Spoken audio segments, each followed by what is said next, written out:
আমি একটা মেয়েরে প্রতিদিন প্রপোজ করি, কোনো উত্তর দেয় না, কি করি বলেন তো? কবি বলেছে একবার না পারলে দেখো শতবার। আপনি চেষ্টা করতে থাকেন, ফল অবশ্যই পাবেন। এত ধৈর্য আমার নাই, কালকে শেষবারের মতো বলবো টুম্পা আই লাভ ইউ। আপনি টুম্পার এতদিন ধরে প্রপোজ করতেছেন, ও তো জন্ম থেকেই বয়রা।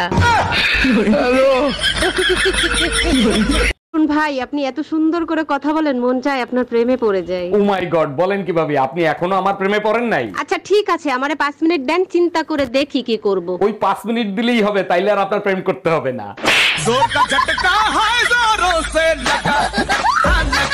সব কাপড় চুপুর নোংরা, কার বালছেরো ঘরে বসে? একদিন কাপড় কাচিনি তার জন্য এত কথা, আজকেই বাপের বাড়ি চলে যাব। আরে যা, কে বারণ করছে তোরে?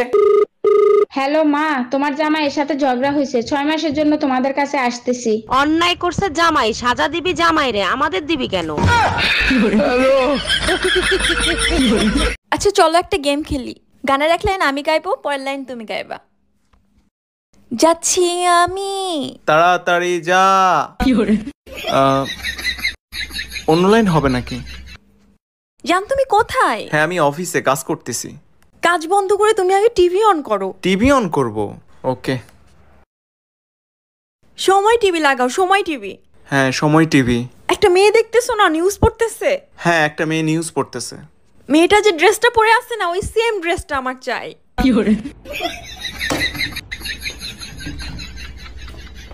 একটা কিপটা বেটার লগে বিয়ে হইছে, এসি তো দূরের কথা, একটা চার্জার ফ্যান পর্যন্ত কেনে না। এই কই তুমি, কারেন্ট চলে গেছে, হাত পা কাটা একটু নিয়ে আসো তো।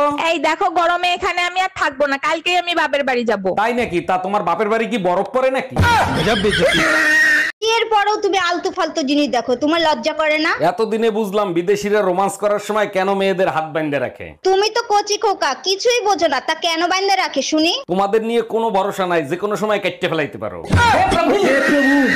আচ্ছা বিয়ের আগে তুমি অনেক হাসি মজা করতা, এখন করো না কেন? তোমার মনে আছে বিয়ের আগে আমি মজার ছলে বলতাম তোমাকে পাওয়ার জন্য আমি জাহান্নামে যেতে রাজি আছি? হ্যাঁ মনে আছে, ওগুলো তো আমাকে খুশি করার জন্য বলতা। আমি মজা করে যা বলি তাই সত্যি হয়, তাই আর বলি না।